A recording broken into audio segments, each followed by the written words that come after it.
Buenas tardes, queridos estudiantes. Vamos a continuar con nuestro curso de ontología.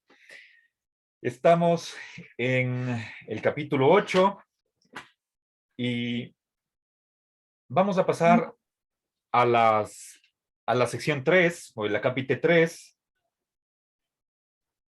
titulado Defensa del principio de tercero excluido. Bien, aquí se presentan un par de pruebas que quiero explicar. Entonces, 8.3.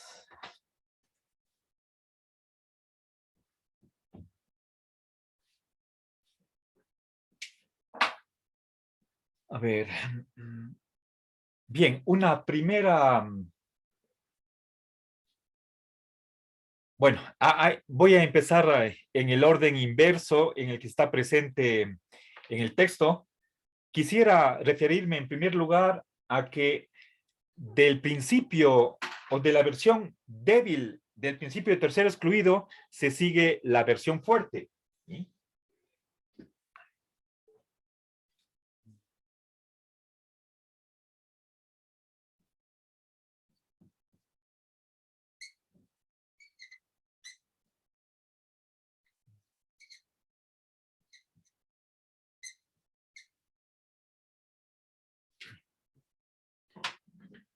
Bien, entonces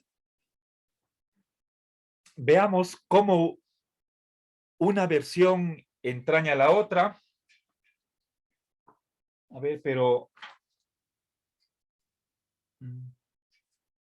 contabilidad.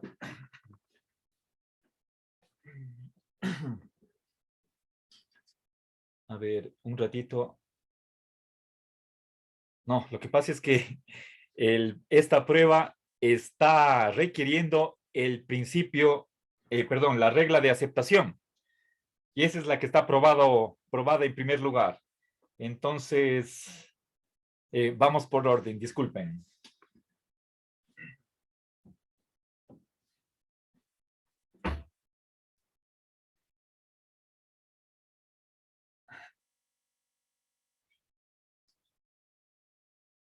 A ver, entonces, en realidad, si nosotros combinamos las dos pruebas que les voy a presentar inmediatamente, vamos a concluir que la versión fuerte del principio de tercero excluido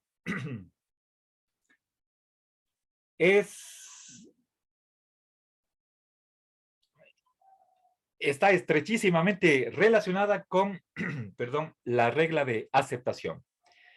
En realidad hay ahí, la relación es de un bicondicional. Cada uno es condición necesaria y suficiente del otro.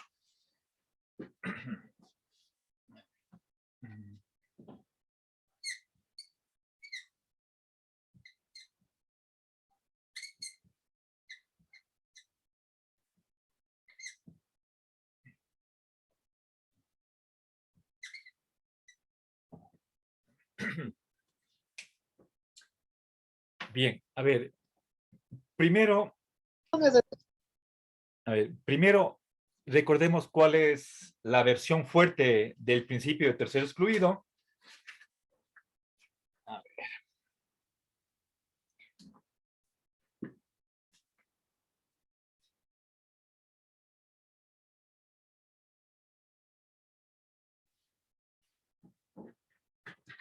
¿Sí?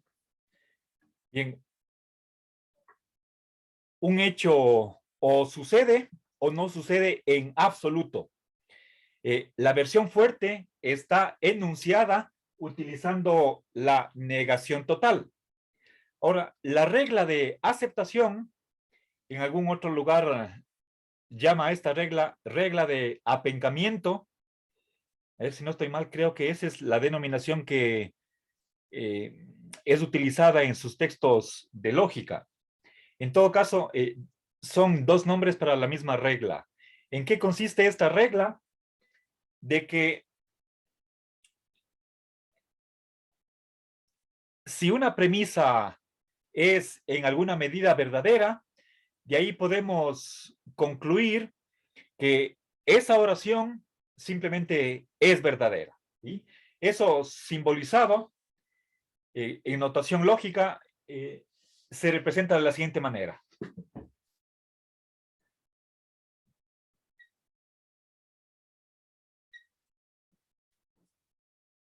Y entonces es una inferencia sencilla, tiene una única premisa. El suponer que la oración P es en alguna medida verdadera, ¿sí? Eso es lo que se expresa mediante la L mayúscula. Esa premisa me permite concluir que la oración P es verdadera. ¿Sí? Recuerden que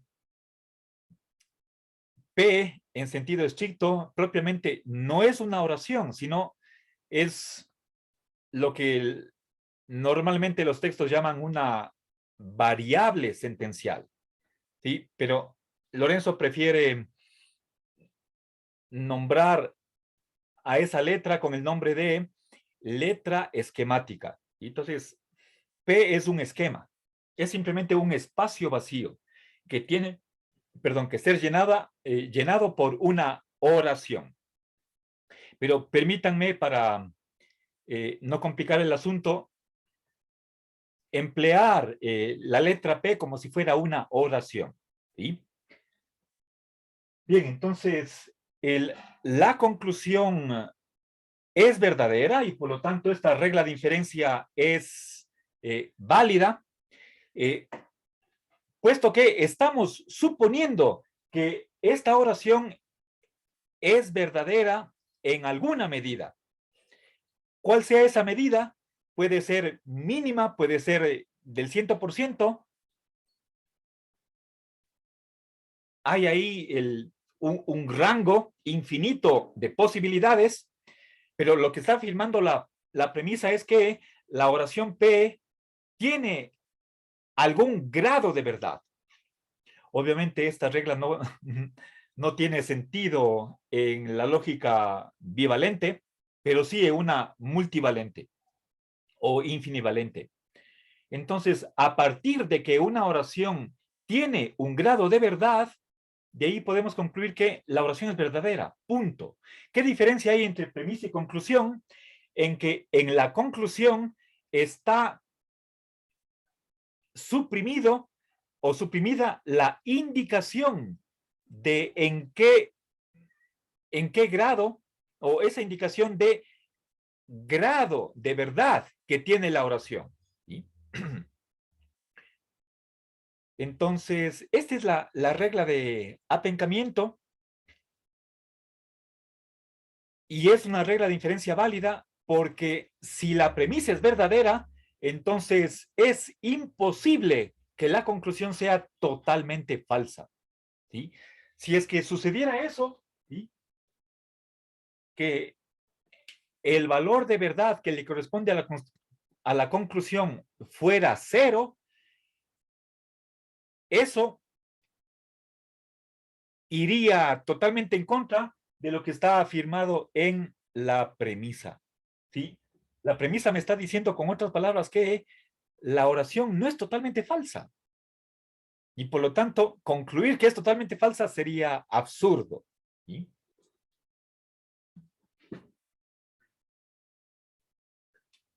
Bien, entonces, lo que voy a probar es que la versión fuerte del principio del tercero excluido me permite llegar a la regla de aceptación y viceversa. Suponiendo la regla de aceptación, de ahí puedo probar la versión fuerte del principio de tercero excluido. ¿Sí? Entonces, hay ahí una relación de bicondicionalidad.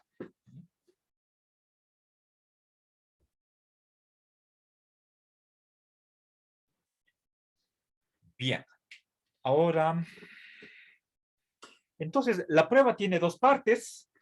En primer lugar, vamos del miembro izquierdo al derecho y en segundo lugar, en la dirección contraria, inversa, del miembro derecho al miembro izquierdo.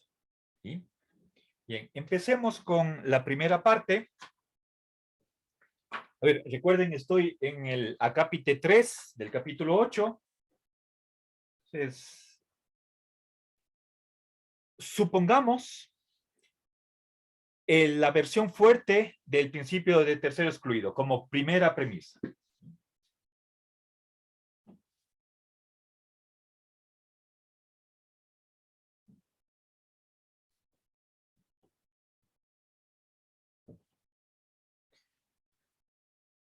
Bien, esta es una prueba condicional, es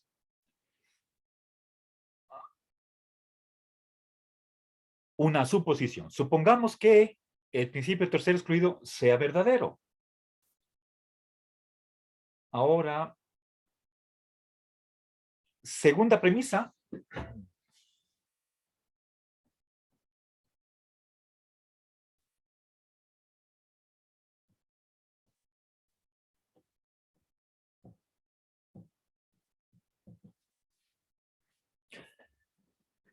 La segunda premisa es una suposición para una prueba condicional. ¿Sí? A ver, si ustedes recuerdan el curso de lógica clásica, en el texto de copy, eso se señala poniendo una flechita a mano izquierda del número de la línea de la prueba.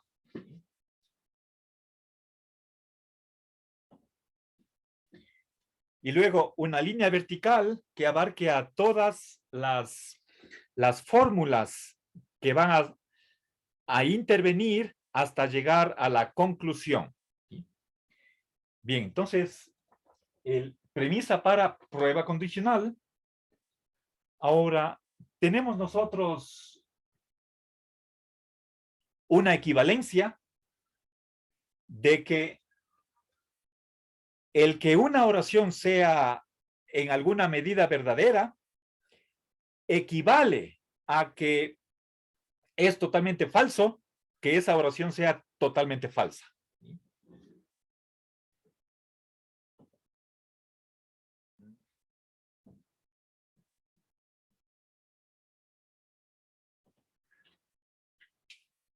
A ver, si nosotros abriéramos el texto de rudimentos de lógica matemática y fuéramos al primer anejo, donde está la lista de teoremas, tendríamos que buscar qué número tiene este teorema. ¿Sí?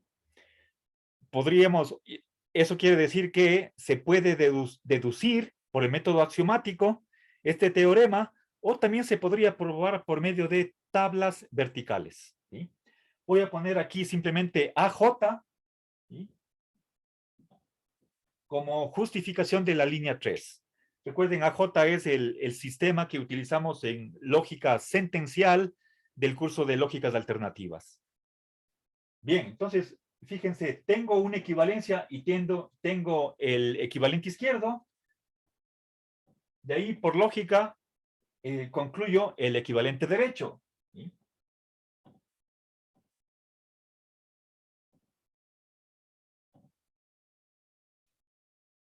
A ver, es una especie de como modus ponens para la equivalencia.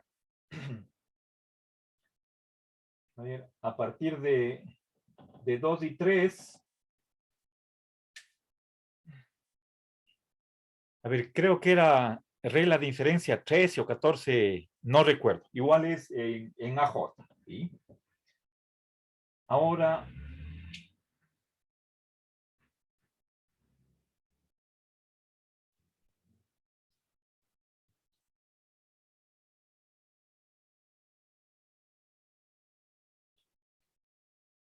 bien, finalmente, consideremos la disyunción, que es la línea 1 y la línea 4. La línea 4 dice que es totalmente falso el disyunto derecho. Entonces, por silogismo disyuntivo, ¿qué concluyo? El disyunto izquierdo. ¿Sí?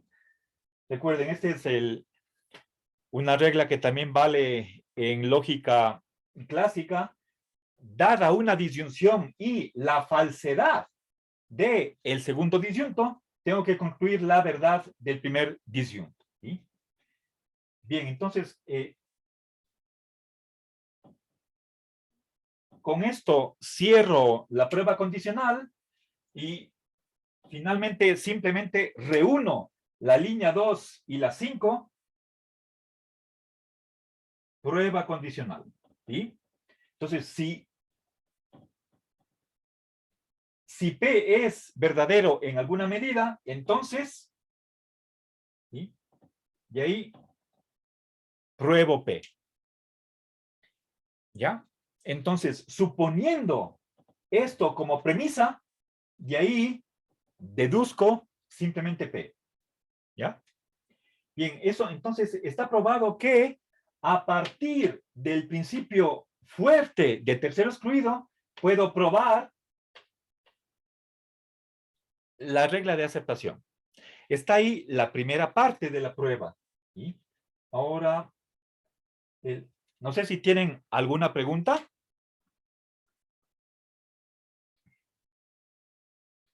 ¿No? Bien. Simplemente estoy exponiendo lo que está en el texto. Espero que ustedes, cuando hayan hecho su estudio, la lectura, el resumen, hayan podido captar la prueba que está ahí presente, aunque no están en el texto, no está utilizada notación simbólica. Creo que simplemente se usa el lenguaje español. Eso puede ser un poquito complicado, pero espero que, puesto que ustedes tomaron el curso de lógicas alternativas, el presentar la prueba con notación simbólica les sea muchísimo más claro y entendible. Bien, entonces ahora vamos a la segunda parte. A partir del miembro derecho, deduzcamos el miembro izquierdo.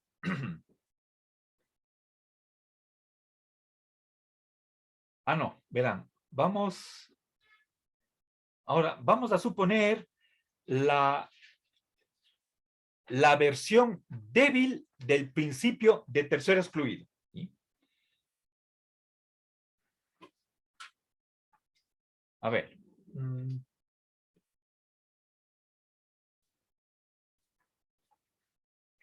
La versión débil, tal como vimos en el acápite 1, está formulado de la siguiente manera. ¿Sí? O bien una oración es en alguna medida verdadera o es totalmente falsa. ¿Sí?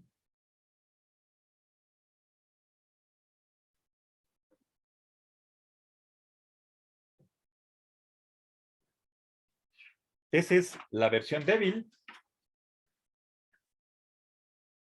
Ahora voy a hacer uso de esta equivalencia. El que una oración sea en alguna medida verdadera equivale a que es totalmente falsa, que sea totalmente falsa. ¿Sí? Recuerden que en lugar de esta negación total externa, ¿sí? Podría estar negación débil, da igual. ¿Sí? Puesto que este funtor solo toma los valores 0 o 1, jamás la negación total tiene un valor intermedio en ninguna de las lógicas de la familia A.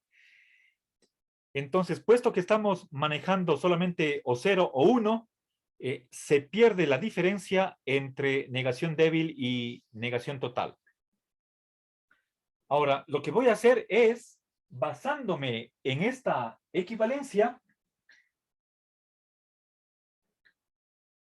voy a reemplazar el funtor de afirmación parcial por dos negaciones, ¿sí? Por regla de reemplazo. ¿Sí?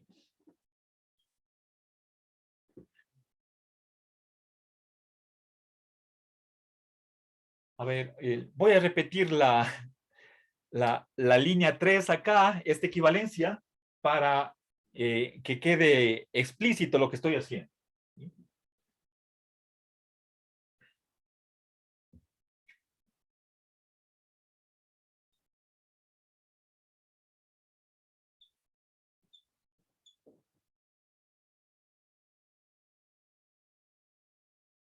Bueno, estoy comprimiendo o suprimiendo alguno de los pasos intermedios de la prueba. El, ¿Tuvieron ustedes ocasión de utilizar la regla de reemplazo, pero también tengo que utilizar otra regla porque la conclusión de la regla de reemplazo es una equivalencia, pero tengo que suprimir luego con la ayuda de otra regla, creo que era la RINF 13, si no estoy mal, eliminar el equivalente izquierdo y me quedo solamente con el derecho. ¿Sí? Entonces, en el contexto de la oración 1 aparece el equivalente izquierdo. ¿Sí? Entonces, ¿en qué se convierte la línea 1? En donde aparece la L, le pongo las dos negaciones totales, ¿sí? Y el resto queda igual. ¿Sí? Entonces, esto es sobre la base de dos, regla de reemplazo, y luego dos, y eliminación del equivalente izquierdo. Voy a abreviar eso simplemente poniendo AJ. Bien, ahora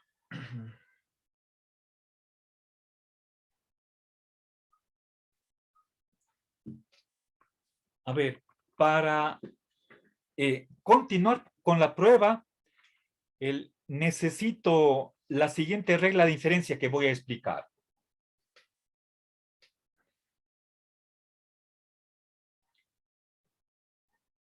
A ver. Verán, si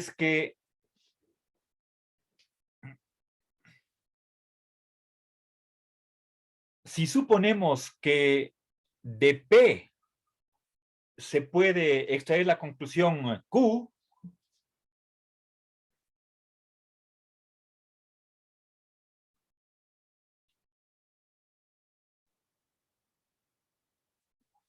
entonces, si es que yo añado, o mejor dicho, adiciono tanto a la premisa como a la conclusión una tercera oración,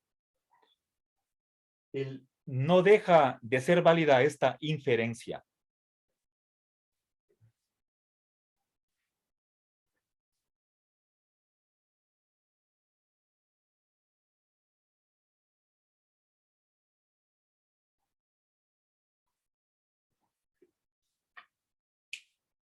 Bien. Entonces, podemos pasar de esta primera inferencia a esta otra, con la diferencia de que tanto a la premisa como a la conclusión, por la izquierda le adiciono una tercera oración, la que sea. ¿Por qué puedo hacer eso? Por el significado de la disyunción. Si es que suponemos que la oración P es verdadera, entonces esta disyunción también va a ser verdadera. Y su verdad está garantizada porque estamos suponiendo que P es verdadera. Y lo mismo, estamos suponiendo que esta inferencia es válida, lo cual quiere decir que la conclusión es verdadera, supuesta la verdad de la premisa. Y por lo tanto, nuevamente, la verdad de esta disyunción va a estar garantizada por la verdad de Q. Entonces, podemos decir que aquí la letra R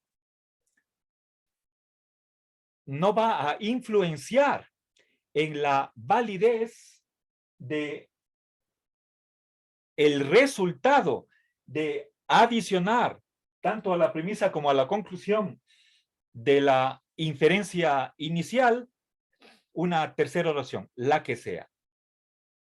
Bien, entonces, podemos decir que lógicamente es válido. Esto también se podría expresar en términos de condicional, ¿sí? En vez de el torniquete podría poner la herradura echada y tenemos el mismo principio. Agrego una tercera letra que viene a ser como una especie de intrusa, que puede ser cualquier oración, y el condicional inicial conserva su valor de verdad. ¿Sí? Bien, obviamente no quiero dar la impresión de que este principio sea evidente o indiscutible. De hecho, los relevantistas, la escuela relevantista de lógica, se opone a la validez de este principio. ¿Sí? Bueno, pero no voy aquí a discutir. Estoy casi seguro de que en el texto de Rudimentos de Lógica Matemática hay una discusión acerca de por qué este principio tiene que ser aceptado en contra de la opinión de los relevantistas. Bueno, entonces, si aceptamos esto, entonces hagamos una instancia de este principio. ¿Sí?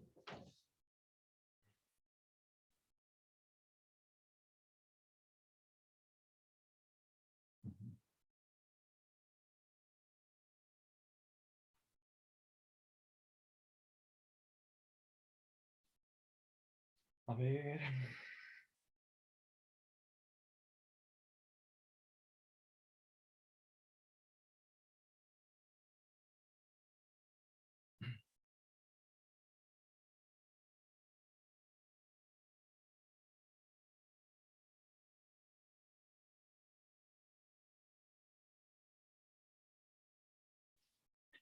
A ver, un momentito. Jessica. Sí, profe, quisiera preguntarle cómo se leería la línea 4. Ya. Verán, el funtor principal es un condicional. Por lo tanto, si de P se sigue Q, entonces de la disyunción de o R o P se sigue o R o Q. Entonces, lo que estamos haciendo es simplemente suponiendo que de la premisa P extraemos la conclusión Q, entonces también es válida la inferencia que difiere de la original por la adición por la izquierda de la letra R, tanto a la premisa como a la conclusión. ¿Sí? A ver, permítanme un ratito, Jennifer, ¿usted también tiene levantada la mano? Sí, profe, pero no era para algo de la clase. A ver, entonces, esperemos que terminemos la hora para algún asunto personal. Siguiente paso,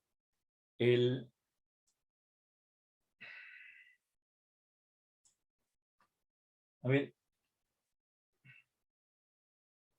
supongamos ahora la regla de aceptación. ¿Sí?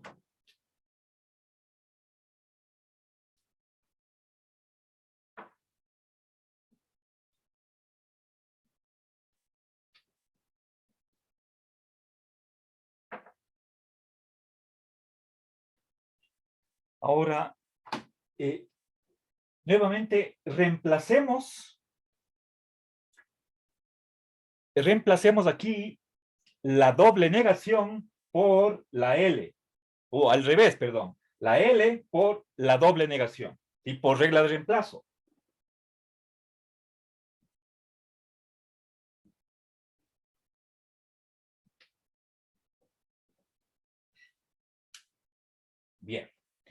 simplemente pongo AJ para no complicar la justificación y nos quedamos con esto. Ahora, fíjense, tengo aquí en la línea 6 una instancia de la línea del antecedente de la línea 4. ¿Sí? De una oración se sigue una conclusión. De esta premisa tenemos esta conclusión. ¿Sí? Ahora, veamos cómo quedaría si nosotros aplicamos modus ponens. Tenemos el condicional, tenemos el antecedente. ¿Con qué me quedo? ¿Sí?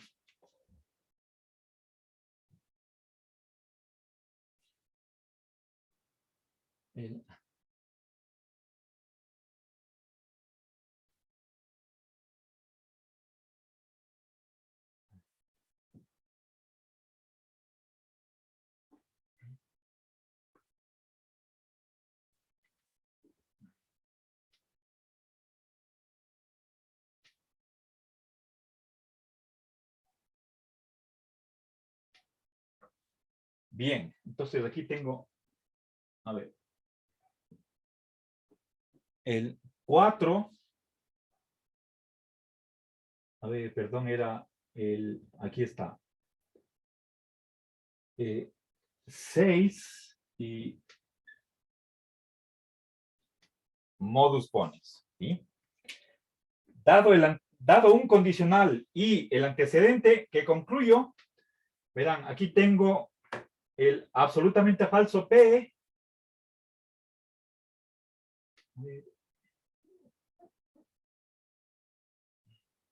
Si es que yo, fíjense, tengo absolutamente falso P, esto de acá entraña P, ¿sí?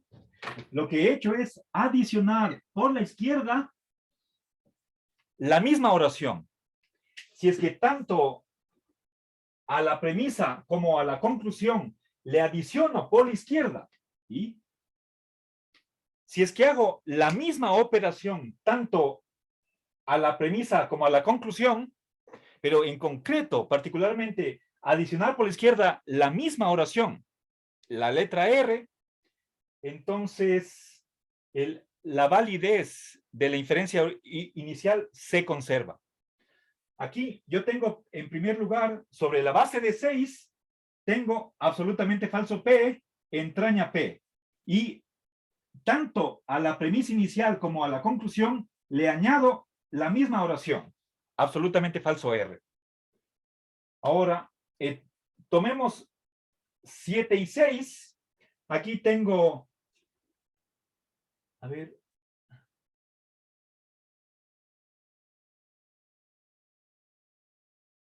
fíjense, si es que yo aplico conmutación a la línea 3, entonces miembro derecho pasa a la izquierda y el izquierdo a la derecha.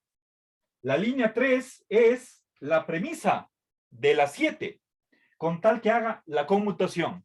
¿Sí? Entonces, a la final, ¿con qué me quedo? Y esa es la última prueba, la última línea. Y aquí nuevamente voy a conmutar P o absolutamente falso P. A ver, esto era a partir de, bueno, parto de 3, conmutación, luego 7, ¿sí?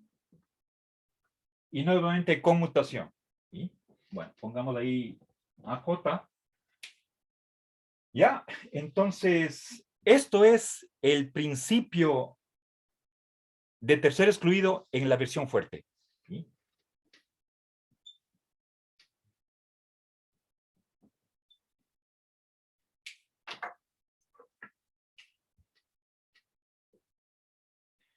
Por lo tanto, eso es lo que quería, a partir de la versión débil del principio de tercero excluido, se concluye la versión fuerte del principio de tercero excluido. ¿Sí?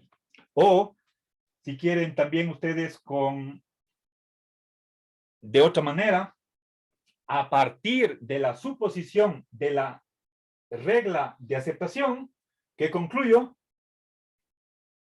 la versión fuerte. ¿Sí?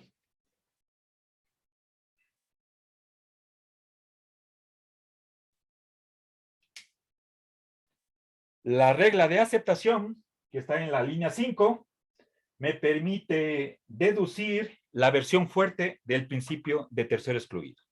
¿Sí? Entonces, con eso, si nosotros juntamos la primera parte y la segunda, finalmente llegamos a establecer que hay un mutuo entrañamiento entre la versión fuerte del tercero excluido y la regla de aceptación. Entonces, esa es la manera como Lorenzo defiende el principio de tercero excluido en esta sección 8.3.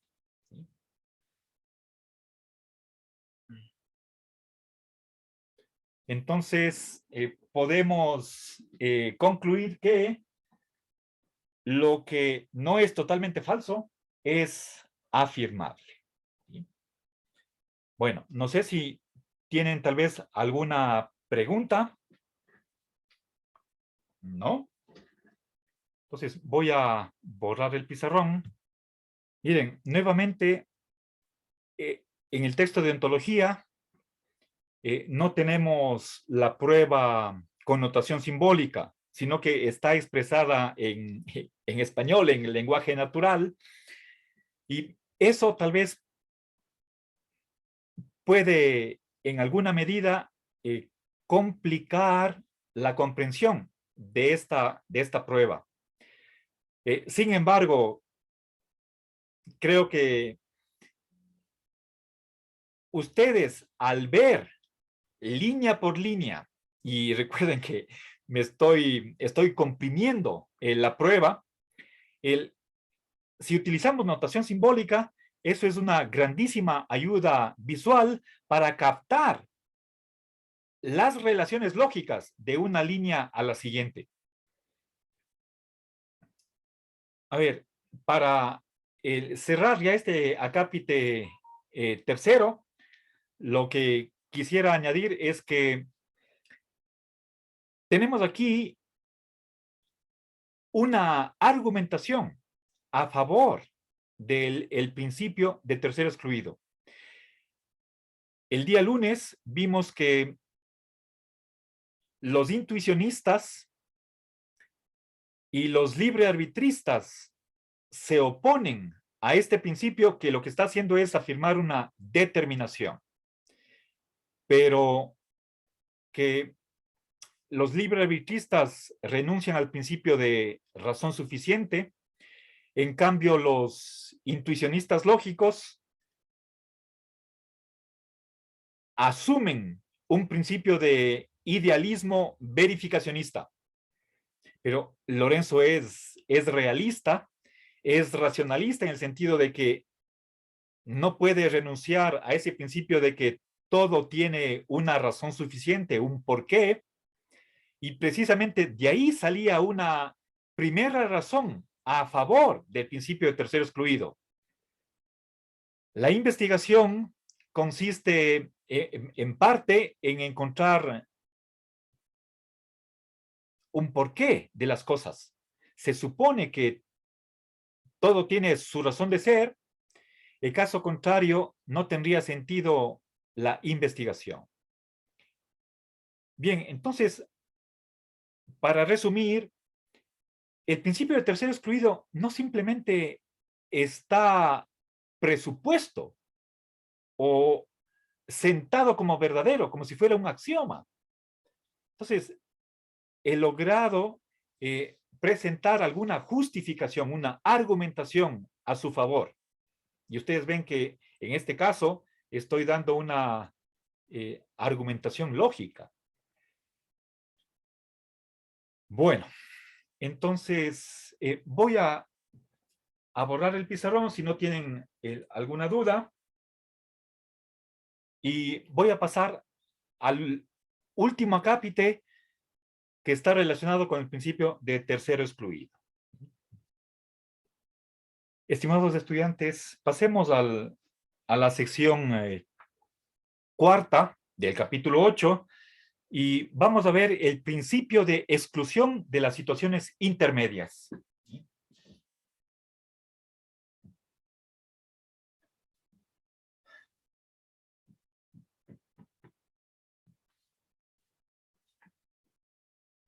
Bien, según Lorenzo, este principio es la interpretación parmenidia del principio de tercero excluido. A ver, para simbolizar, a ver, bueno, la abreviación es PESI, principio de exclusión de las situaciones intermedias. ¿Por qué esto es una versión parmenidia? Porque explícitamente en una línea del poema, Parménides afirma que, a ver, bueno, afirma que o el ser existe totalmente o no existe en absoluto. Eso no es lo mismo que decir o existe o no existe. Explícitamente en el original griego, he tenido la oportunidad de ver qué palabras utiliza Parménides y están ahí presentes en una línea los adverbios de cantidad extrema, ¿sí? Para decir totalmente y nada en absoluto. Eso está en el texto, no es simplemente cuestión de la traducción, ni tampoco una interpretación, es literal de Parménides. Es simplemente una consecuencia de que no hay más ser aquí y menos ser acá, que repite dos veces, en dos líneas. Si no estoy mal, creo que es del fragmento 8. Y entonces, si es que no hay ni más ni menos en el ser, entonces la conclusión lógica que se sigue es que estamos ante la alternativa de que el ser o existe totalmente al 100%, plena y cabalmente, o no existe en ninguna medida. Es decir, el 0%. O todo o nada. Esa es la visión que tiene Parménides de la realidad. Esa es precisamente esta versión absoluta, o si quieren, la interpretación que le da Parménides al principio de tercero excluido. Entonces, si nosotros simbolizáramos esa versión, nos quedamos con lo siguiente, ¿sí?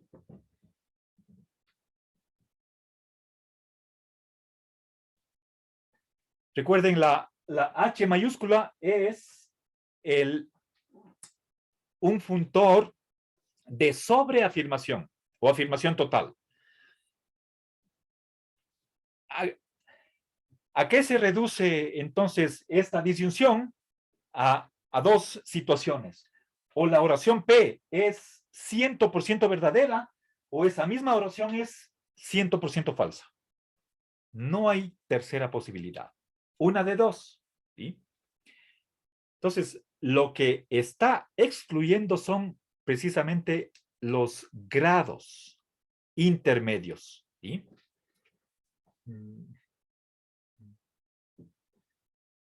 Eso es una posición antigradualista, ¿sí?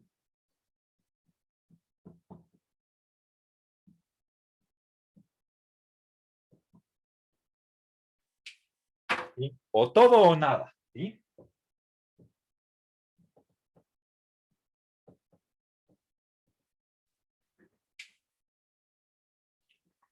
Me acuerdo de... A ver, no sé si es una canción o es alguna línea de un poema en el que uno de los amantes le dice al otro: si no me das todo tu amor, mejor no me des nada. ¿Sí? Esa es una posición radical, de Parmenidia. ¿Sí? Bueno, tal vez en ciertos casos podríamos admitir eso, pero como regla general, ahí vamos a entrar en problemas. ¿Sí? Bien. A ver, entonces mencioné Parménides. ¿Sí? Ah,